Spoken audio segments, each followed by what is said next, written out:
Hello students, welcome to Pharmacy Notes by US. Today we discuss classification of drug of natural origin part 7. So let's start.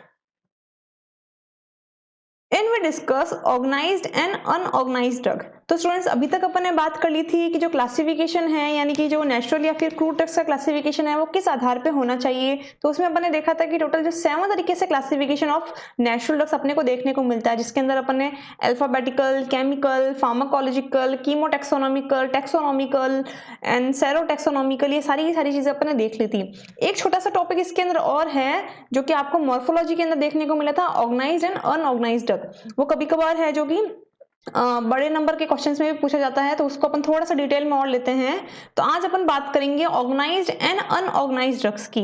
तो जैसे कि अपन को definition की पता थी कि जो क्रूड ड्रग्स हैं वो होती क्या हैं। तो क्रूड ड्रग्स के बारे में मैंने आपको बताया था कि crude drugs are defined as the substance which is obtain from the natural sources, चाहे वो प्लांट सोर्सेज हों, चाहे वो एनिमल सोर्सेज हों, चाहे वो मिनरल सोर्सेज हों, उन सबको है जो कि क्रूड ड्रग्स कहते हैं।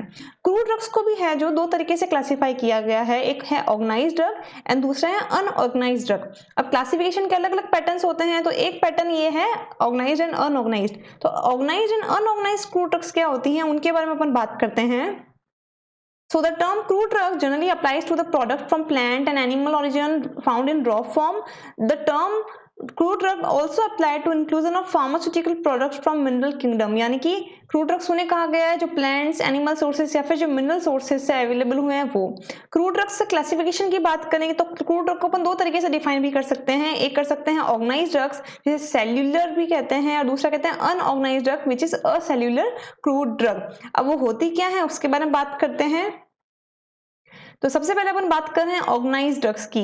अब जैसे नाम से पता चल रहा है ऑर्गेनाइज्ड यानी कि ऑर्गन, यानी कि इसमें पर्टिकुलर कोई अपने को स्ट्रक्चर देखने को मिलेगी। So as the term indicates this are organ of plant और animals and are made up of cell और डिफाइनेट स्ट्रक्चर्स और they consist of cellular organisation in the form of anatomical features.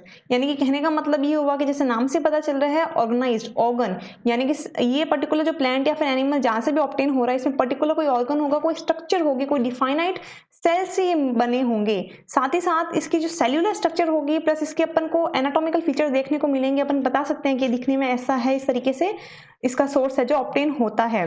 Then this are the mostly the crude drugs These are the mostly the crude drugs from plant source. Almost all the morphological plants part or the entire plant itself can be called as organized drug.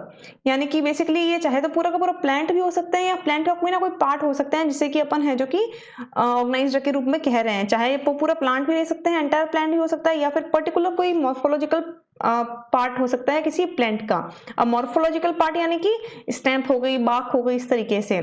They are solid in nature, यानी कि basically they are solid, ये solid के form में अपने को मिलते हैं। फिर अपन बात करते हैं this can be usually used directly in the medicine और can be used by modifying और by extracting the active ingredient from it. ये सीधे के सीधे भी यूज किए जा सकते हैं, या फिर इसके अंदर सपोज कोई मेन एक्टिव इंग्रेडिएंट है अवेलेबल तो उसको एक्सट्रैक्ट कर लो, एक्सट्रैक्ट आउट करने के बाद है जो कि मेन केमिकल उसमें से निकाल के उसको यूज कर लो। तो दोनों ही तरीके से इसका है जो कि यूज किया जा सकता है।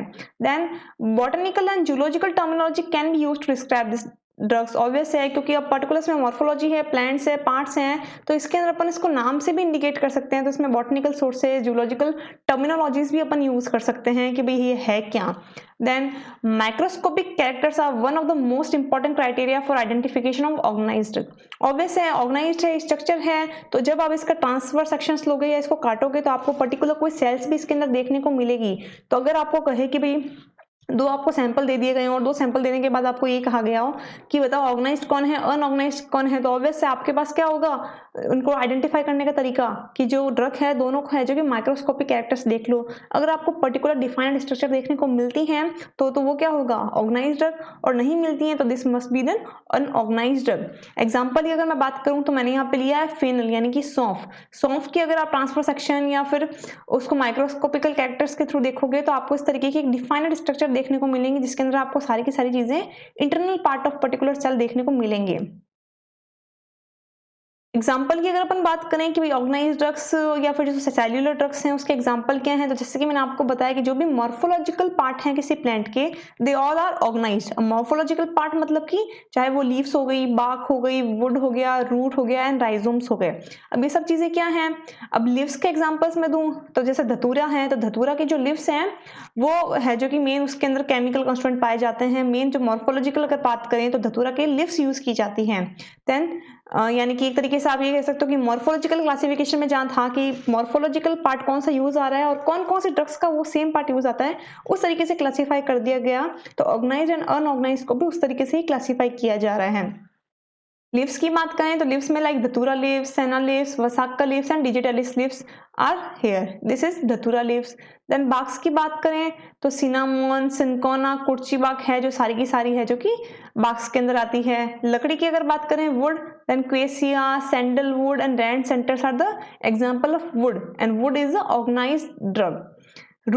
Root are rauwolfia, liquorice and ipecacuanha. This is a liquorice and rhizomes obvious है, राइजोम्स अपने को पता है जो जिंजर यानी कि अदरक होती है वो राइजोम्स होते हैं। Then podophyllum and turmeric, this is ginger. और एग्जांपल्स की बात करें ऑर्गेनाइज ड्रग्स के अंदर तो फ्लावर्स भी है जो कि ऑर्गेनाइज ड्रग के अंदर आते हैं। तो फ्लावर्स में लाइक क्लोव है, सेफ्रॉन है एंड पायथ्रम है। क्लोव भी है जो कि फ्लावर की कैटेगरी में आता है। सीड्स की बात करें तो नक्स वोमिका सीड्स है, लिंसिड सीड्स हैं, इसबगोल है, they are all included in the category of organise drug seeds. Fruits की बात करें तो फेनल है, सौंफ है, कोरिएंडर, धनिया, दिल, ये सारे के सारे हैं जो कि ऑर्गेनाइज ड्रग्स फ्रूट पार्ट में अपने को देखने को मिलते हैं। यानी कि एक तरीके से कह सकते हैं कि जो मॉर्फोलॉजिकल पार्ट है फेनल का, कोरिएंडर का या दिल का, वो फ्रूट यूज किया जाता है। देन स्टेम की बात की जाए तो एफिड्रा का है जो कि पार्ट यूज किया जाता है, stem. Then hair and fibres की अगर बात करें तो लाइक कॉटन है, हेम्प है, जूट है, ये सारे के सारे भी ऑर्गेनाइज ड्रग के अंदर आते हैं। क्यों? क्योंकि इसके अंदर भी अपने आपको एक पर्टिकुलर स्ट्रक्चर देखने को मिलती है। अब बात करते हैं अनऑर्गेनाइज ड्रग्स की। ऑब्वियस से अनऑर्गेनाइज है यानी कि इसके अंदर कोई सेल्यूलर स्ट्रक्चर तो होगी नहीं। अब ये अपने को कोई ना कोई लेटेक्स या कोई ऑयल के रूप में अपने को एक्सट्रैक्ट आउट हो रहे हैं। So this derived from the part of plant or animal by some process of extraction and followed by purification if necessary। यानी कि बेसिकली ये जो अनऑर्गेनाइज्ड फ्रूट ड्रग्स हैं ये अपने को प्लांट से या फिर एनिमल से किसी ना किसी प्रोसेस के थ्रू मिलती है। अपन रॉ उसको यूज नहीं कर रहे, अपन एक्सट्रैक्शन कर रहे हैं या उसका पर्टिकुलर वो लेटेक्स निकाल रहे हैं, फिर उसको प्यूरिफाई कर रहे हैं अगर रिक्वायरमेंट है तो, फिर उसका यूज किया जा रहा है। सीधा का सीधा रॉ नहीं यूज किया जाता। The unorganized drugs do not have the morphological and anatomical organization as such। साथ ही साथ इनके अंदर कोई भी morphological structure नहीं होती है, अपन इसको morphology के आधार पे है जो कि define नहीं कर सकते। Then microscopical studies are not required for the such crude drugs। क्योंकि obvious है उसके अंदर morphology नहीं है, अपन उसको कट करके उसके अंदर स्ट्रक्चर नहीं देख सकते, तो माइक्रोस्कोपिक स्टडीज भी इसके अंदर रिक्वायर नहीं होंगी। Then chemical test and physical standards are confirmatory test. Obvious है, अब जैसे कि अगर आप ऑर्गेनाइज्ड ड्रग की बात करें तो ऑर्गेनाइज्ड ड्रग में तो क्या है, कोई भी पार्ट लिया, पार्ट का आपने ट्रांसफर सेक्शन काट के उसको जस्टिफाई कर लिया कि हाँ भाई ये फेनल है, ये दिल है, ये इस तरीके से सेना है। बट अनऑर्गेनाइज्ड ड्रग की बात करें तो उसका माइक्रोस्कोपिक कैरेक्टर्स नहीं है, तो क्या होगा, उसका केमिकल टेस्ट किया जाता है, उसके फिजिकल स्टैंडर्ड्स सेट किए जाते हैं, उसके आधार पर उसकी जो क्वालिटी टेस्ट हैं वो चेक की जाती है। This include product like execute as gum, oleogum resins, plant lettuce like opium, allergic juices like aloe or dried extracts of black catechu, pale catechu, agar, alginic acid etc are product coming under this group। यानी कि basically unorganised drug के अंदर जो भी जैसे extracts हैं, juices हैं, latex हैं, जो भी एल्जिनिक एसिड्स हैं, अगार है, गम्स हैं, ये सारे के सारे हैं जो कि अनऑर्गेनाइज्ड ड्रग्स के अंदर आते हैं। एग्जाम्पल की बात करें कि अनऑर्गेनाइज्ड जो प्लांट, एनिमल या फिर मिनरल सोर्सेस ऑब्टेन है, जो असेल्युलर ड्रग्स भी कहा जाता है, वो कौन कौन से हो सकते हैं, तो अपन डिफरेंट कैटेगरीज के अंदर बात करते हैं। लाइक ड्राइड लेटेक्स के अंदर तो आता है opium and papain, right. Then dried juices के अंदर अपने को मिलेगा aloe and kino. Then dried extracts के अंदर अगार, कटचिन एंड पेक्टिन, ये सारे के सारे ड्राइड एक्सट्रैक्ट के रूप में अपन ऑब्टेन करते हैं। गम्स की बात करें तो गम्स हैं बेसिकली अगेशिया हो गया, ट्राइगाकैंथ हो गया, स्टरकुलिया हो गया, ये सारे के सारे गम्स के रूप में अपने को प्लांट्स के अंदर से अवेलेबल होते हैं। रेजिन्स की अगर अपन बात करें तो बेंजोइन हो गया, कॉलिफोनी हो गया, असाफोटिडा हो गई, हींग हो गई, ये सारी के सारी रेजिन्स के रूप में अपने को ऑब्टेन होते हैं। और एग्जांपल्स की बात करें लाइक फिक्स्ड ऑयल या फैट्स हो गए तो कैस्टर ऑयल, चावल मोगरा ऑयल, कॉटन सीड ऑयल, ये सारे के सारे हैं जो कि फिक्स्ड ऑयल या फिर फैट की कैटेगरी में आते हैं, जो कि अनऑर्गेनाइज्ड ड्रग है। ऑब्वियस है, क्यों? क्योंकि अपने को किसी ना किसी एक्सट्रैक्शन प्रोसेस के थ्रू मिलते हैं। अब ऑयल की आप क्या माइक्रोस्कोप पे निकाल लोगे, इसका माइक्रोस्कोपिक कैरेक्टर पॉसिबल ही नहीं है, तो that's why it is in categorised in unorganised acellular drug. Waxes की अगर बात करें then beeswax, spermaceti. Volatile oil की एग्जांपल्स की बात करें तो क्लोव हो गया, सिनामन हो गया, कोरिएंडर हो गया, ये सारे के सारे हैं जो वोलेटाइल ऑयल में आते हैं। एनिमल प्रोडक्ट्स भी हैं जो कि अनऑर्गेनाइज्ड नेचर में आते हैं, लाइक बीज वैक्स है, शार्क लीवर ऑयल है, जिलेटिन है, ये सारे के सारे एनिमल प्रोडक्ट्स हैं। अब इसमें क्या, जिलेटिन क्या, एक तरीके से जो हड्डियां होती हैं उसमें से जो ऑयल फैट है वो निकाल के एक्सट्रैक्ट आउट किया जाता है, दिस इज जिलेटिन। तो अगेन इट इज अनऑर्गेनाइज्ड, इसके अंदर कोई पर्टिकुलर सेल्यूलर स्ट्रक्चर नहीं है। मिनरल्स की अगर बात करें then bentonite, kaolin and talc are the minerals cover under the unorganized drugs, a cellular drug of crude drug. I hope you understand and enjoy the video. Please like, share and subscribe and don't forget to press the bell icon. Thank you.